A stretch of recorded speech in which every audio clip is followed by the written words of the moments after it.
Bien-aimés dans le Seigneur, je vous rends grâce.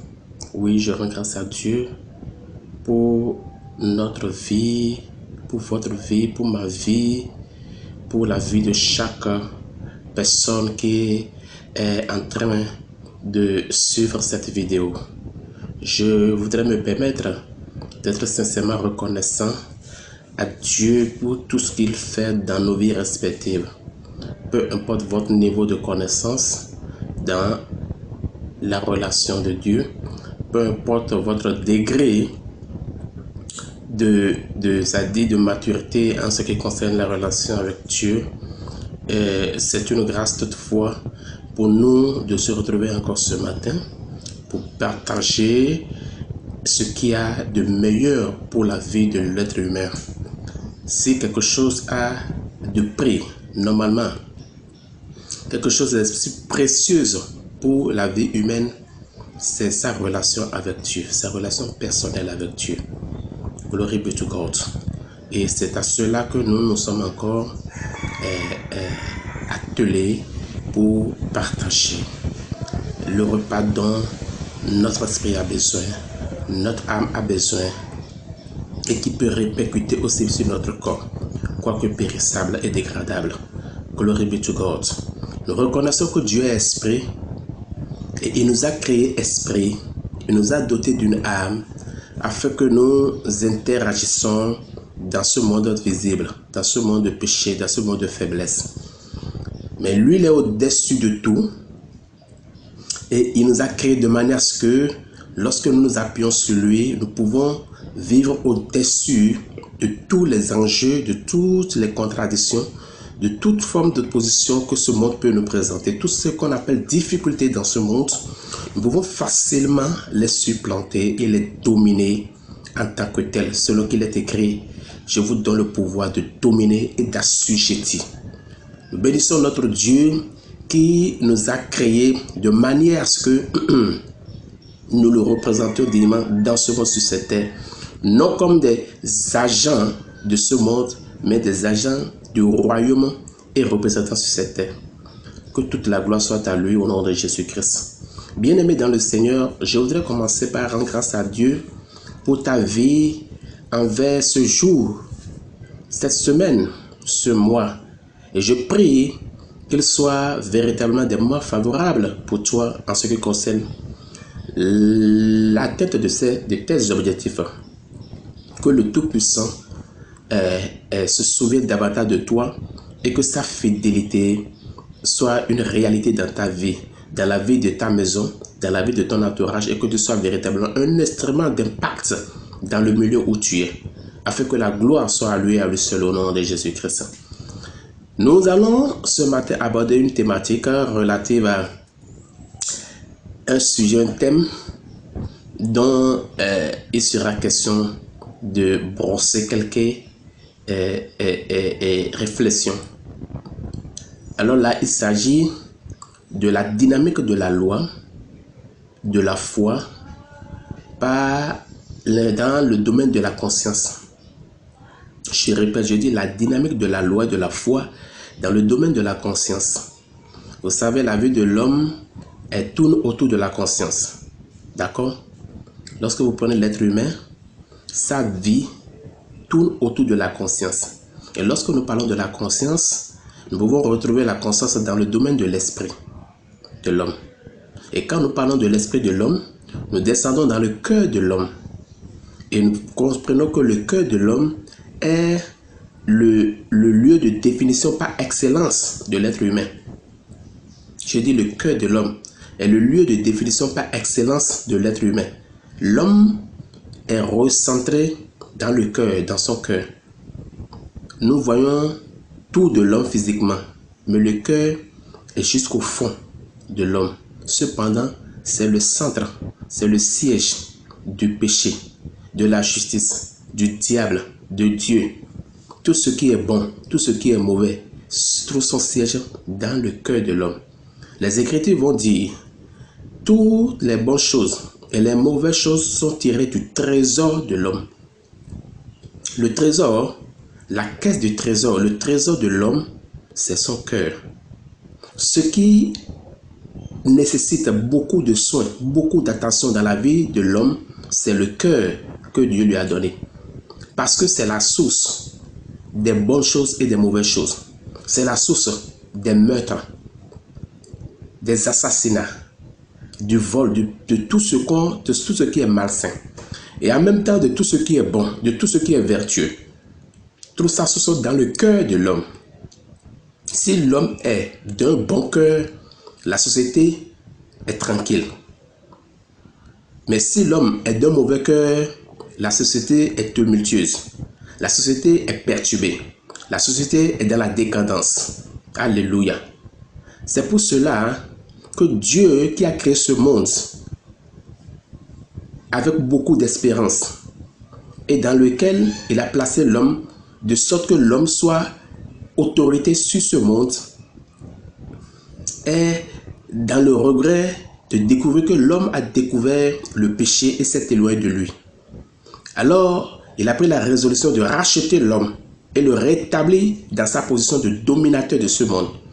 Dieu ne veut pas que le monde contrôle l'homme, mais que l'homme contrôle le monde. L'homme n'a pas été créé pour le monde, mais plutôt le monde pour l'homme.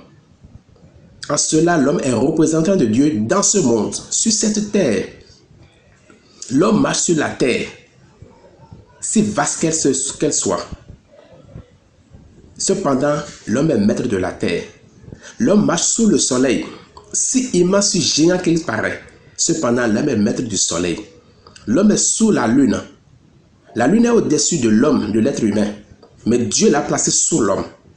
Et c'est ça qui traduit la valeur de l'être humain en matière de créature. Tout ce que Dieu a créé, l'homme a bénéficié d'une attention particulière. Et en cela, il va au-delà de tout ce que Dieu a créé. Oui, il suffit que l'on en prenne conscience. La Bible a dit, ils ont abandonné le Créateur et se sont accrochés à la création, à la créature. Ils ont abandonné, ils ont refusé d'adorer le Créateur. Mais ils sont influencés par la créature. Ils se sont accrochés, ils ont identifié le Dieu dans la créature. Simplement parce qu'ils ont perdu la conscience de qui ils sont. Ils ont perdu la conscience de qui ils sont. Ils ont oublié qu'ils ont été créés à l'image de Dieu. Et que tout ce qu'ils voient ont été créés pour les servir. Et non, eux, pour servir les choses. Non. Dieu a créé toutes choses pour les mettre à son service. Et par la suite, les mettre au service de l'homme qu'il a créé à son image, à sa ressemblance. C'est la seule créature. Ce qui Dieu a déclaré. Créature faite à l'image et à la ressemblance de Dieu. C'est un privilège pour toi, mon frère, ma soeur. Toi qui me suis, c'est un privilège pour toi d'être créé à l'image du Créateur, à la ressemblance du Créateur. Maintenant, puisque nous évoluons, l'homme a perdu cette position, l'homme a perdu cette nature, l'homme a perdu ce privilège au bénéfice du péché. Vous êtes d'accord avec moi? Sans trop découvrir que le péché s'agit d'une nature. Contrairement à ce que beaucoup pensent, la religion enseigne le vol, le mensonge. Non, ce n'est pas ça le péché selon Dieu. Le péché, c'est la nature de l'homme. Cette nature qui s'oppose à celle de Dieu. C'est ça. Lorsque les premiers hommes ont perdu, nos pères, Adam et Ève, avaient perdu la nature de Dieu. Ils avaient perdu l'esprit de Dieu. La Bible a mentionné qu'ils étaient morts pour avoir connu le péché. Ils ont fait la connaissance du péché. Et c'est ça qui a fait qu'ils ont perdu la nature originelle, la nature de Dieu, celle par laquelle ils ressemblaient à Dieu. Ils ont perdu cette nature. Alors, ils ont découvert une nouvelle nature. Et celle-ci est la propriété, l'image du diable, de celui-là qui ne fait que désobéir à Dieu, qui ne fait que aller en opposition avec Dieu, aller en contradiction avec Dieu. Une nature qui ne pourra jamais se soumettre à la volonté de Dieu. Et c'est la nature que l'homme a découvert. Et désormais, l'homme s'éloigne au jour le jour de Dieu.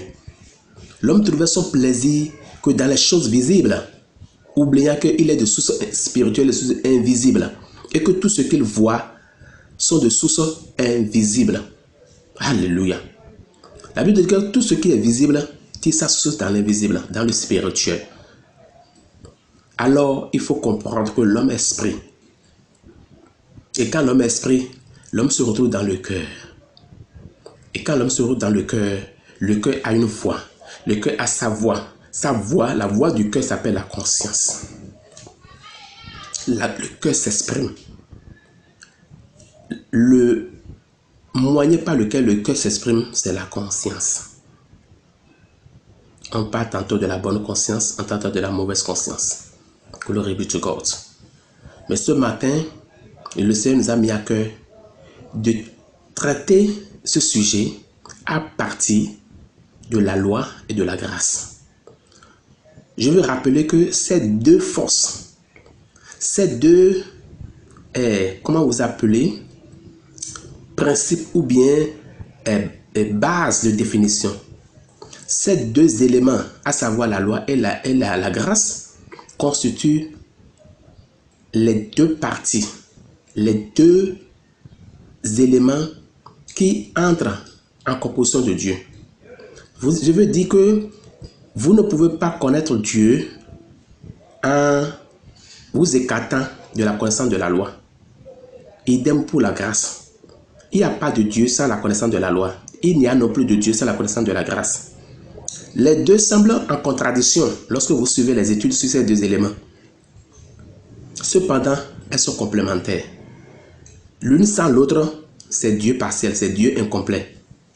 Les deux travaillent à révéler la personnalité de Dieu. Je dis les deux travaillent à révéler la personne de Dieu, la personne complète de Dieu. Votre connaissance de Dieu sans la loi est une fausse connaissance. Votre connaissance de Dieu sans la grâce est une fausse connaissance. Il fallait alors que vous cherchiez à comprendre réellement ce que c'est que la loi, le rôle de la loi dans la vie de l'homme, ce que c'est que la grâce, le rôle de la grâce dans la vie de l'homme. C'est ça qui établit, qui restaure votre relation en Dieu et avec Dieu. Glory be to God. Nous bénissons Dieu pour ce programme, pour cette opportunité qu'il nous a offerte d'échanger sur ce sujet. Je dis dans ta vie, mon frère, ma soeur, toi qui me suis, je dis dans ta conscience, dans ton cœur, il doit y avoir une place pour la compréhension, la connaissance, la bonne compréhension de la loi, la bonne compréhension de la grâce. Alors tu auras Dieu dans ton cœur. Autrement, tu es encore en erreur. Il fallait que tu ailles à cette recherche, selon qu'il est écrit dans le livre de 1 Timothée. Dieu veut que tous les hommes soient sauvés. Voilà la première étape. Et parviennent à la connaissance de la vérité. Dieu veut que tous les hommes soient sauvés. Tous les hommes aient une connaissance de qui on appelle Dieu, mais qu'ils soient affranchis. Ça veut dire qu'ils arrivent à atteindre le niveau de discernement entre l'importance de la loi et de la grâce dans la personne de Dieu. Qu'ils ne soient pas contrôlés uniquement par la loi, encore moins par la grâce, mais qu'ils arrivent à atteindre le niveau de la complémentarité des deux éléments, des deux fondamentaux, des deux piliers sur lesquels se repose la personne de Dieu, la loi et la grâce. En résumé, par rapport au temps que nous avons, je peux déjà dire rapidement que la loi étant la personne de Dieu qui est venue à l'homme, lui permet de découvrir certaines connaissances et par cela établir sa propre justice. Parce qu'un des éléments, un des pouvoirs que la loi confère à l'homme est que l'homme devient autorité, l'homme devient juge. L'homme a la capacité à partir de la loi de juger. Il peut se juger lui-même et il peut juger son vis-à-vis. Il peut juger son entourage. Et quand on parle de jugement, il peut condamner. Il peut accuser. Ça veut dire qu'il peut s'auto-accuser. Il peut s'auto-condamner. Il peut accuser quelqu'un d'autre. Il peut condamner quelqu'un d'autre. Ça veut dire qu'il peut décider du sort de quelqu'un d'autre en s'appuyant sur ses droits, ce qu'ils estiment légitime parce que la loi le lui confère. Oui, j'ai le droit de faire comme ceci et d'agir comme ceci. Les Écritures vont dire, il vous est donné œil pour œil, dent pour dent. Moi, mais je vous dis, Ne faites pas mal pour le mal, mais pardonnez. C'est la grâce. Le premier, c'est la loi. Alléluia. La loi confère le pouvoir à l'homme, le privilège de se venger. Mais la grâce dit, à moi la vengeance, à moi la rétribution.